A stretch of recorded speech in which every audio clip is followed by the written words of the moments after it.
Chaos Witch Quelaag is a major boss encountered after the swamp at the base of Blighttown. Assuming you're going through the game in the usual progression, she guards the second bell of awakening that you end up ringing in order to progress further into the game.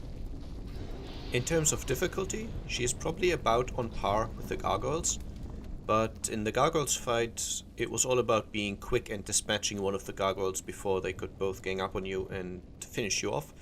In this fight it's much more about patience and taking care not to get too greedy and winning through perseverance rather than speed. After the cutscene has played out, she will usually open with her jumping attack. This is also an attack that she uses during the fight if you get too far away from her, and she may not open with a jump, but it is definitely the most common. The best way to avoid this is to run towards her and, as she gets ready to jump, veer off to the side. This makes her tracking still go straight forward and you're already running to the side, so this is the easiest way to dodge the attack. Because it has quite a long hitbox, rolling straight through it is not generally viable. Once you've avoided this opening attack, you should just be patient. This is the key to winning this fight.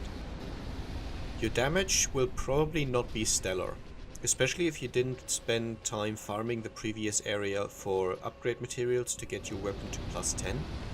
You will not be over-equipped and you will have a hard time doing decent damage to the boss.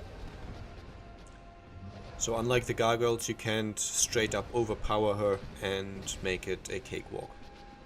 So one thing that's crucial to surviving this fight is being able to tell which attack she's using. Luckily, because this is the boss that's supposed to teach you these things, her telegraphs tend to be quite obvious and lengthy enough to avoid the following attacks. It is worth noting that being a fire boss, she is entirely immune to fire damage. So especially as a pyromancer, you're going to need to rely on alternative damage methods to kill her.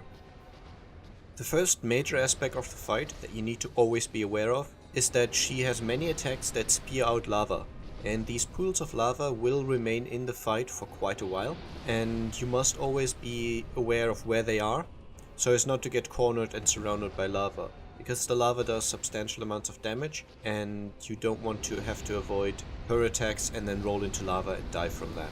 Make sure you know where the lava pools are. The attacks she uses to spew out lava are threefold. Firstly, there's her jump, which also puts out very quickly a pool of lava in front of her. There's a small blob that she can fire, which has quite a lot of tracking. So if you're anywhere within 180 degrees in front of her, she's able to hit you with that. And thirdly, there's a very slow animation that spews out lava in a semicircle in front of her. Because this animation is quite slow, it's also one of the best opportunities to get an attack in. Unless of course you are in a bad position and obstructed by lava, in which case this is a good opportunity to get away and maybe get a heal in. Her human body is also able to damage you. It wields quite a powerful fire sword, and she can combo swings with this, and she also has a lunge attack. The swings are easy enough to avoid if you just stay close to her and to the side, because they will just whiff right over you. And similarly, the lunge doesn't have much tracking if you're very close to her. However, be aware that the lunge has a massive reach that is quite deceptive. If you're not really close and avoiding her attacks that way, best get further away than you maybe think you should. However, avoiding the attacks by staying really close to her can lead to you getting stuck inside her hitbox. Whenever she does certain attacks, you will get out of it again, but if she charges up one of her short-range AoE blasts right after you've gotten stuck, you may not be able to avoid it and you will take the full brunt of this attack. As a quick side note, while her spider part cannot be staggered, the human part has 0 poise, so any attack towards her human body will make her stagger. However, it being quite high up, most physical weapons will not be able to reach it, and if you want to use magic or miracles to hit it, you will need to freely aim those, which can be quite difficult for a beginning player. So I would not advise this as a sound strategy. The R2 attacks of certain halberds, however, are able to hit her when you're standing right in front of her. If you time this just right, you will be able to continuously chain stagger her, but again, this is quite risky and I would not necessarily advise it. When you're staying at range from her, she doesn't really do that much. She will either do her jump or just run up to you and use one of her attacks. However, if you're very close, there are some things that she may do. Firstly, you may see her lift up 4 of her legs in various configurations.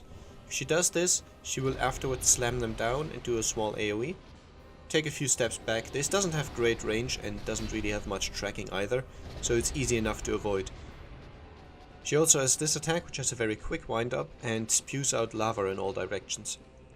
This does decent damage, but unlike most of her other lava attacks, it doesn't actually cause a lingering lava pool to be placed into the arena.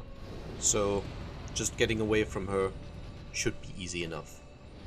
And finally, the attack that does tend to kill most people is this. She will hug her spider body, and after a short wind up, there will be quite a massive explosion. The range of this is bigger than you might think, but not incredibly massive. However, the damage is very substantial and it has a knockback. So not only does it do a lot of damage, it may also knock you back into the lava, if there is any behind you. However, because the wind up is so long, you should usually be able to tell when she's using it and just get out of range. Again, this can be a good opportunity to heal. Because this attack is so dangerous, I would advise that if you're somehow standing behind her and she doesn't seem to be doing anything, just run away anyway.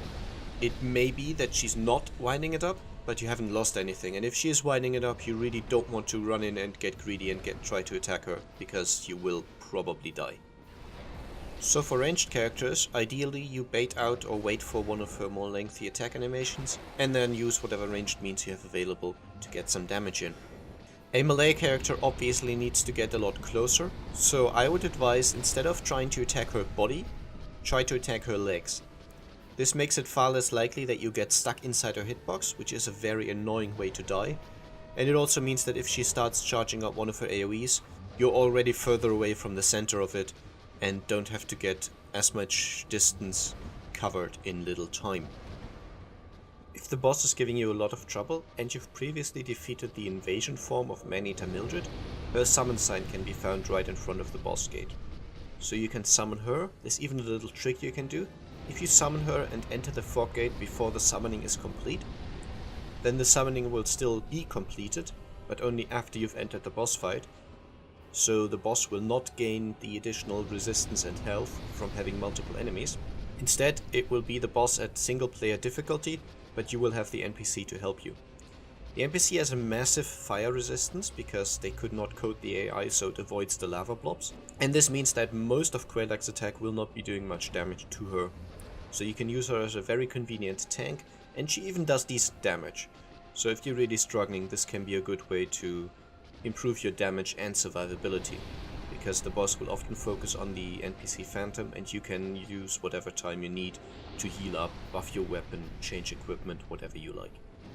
So once this is all done, you should have quite an easy time as long as you remain patient and don't get greedy.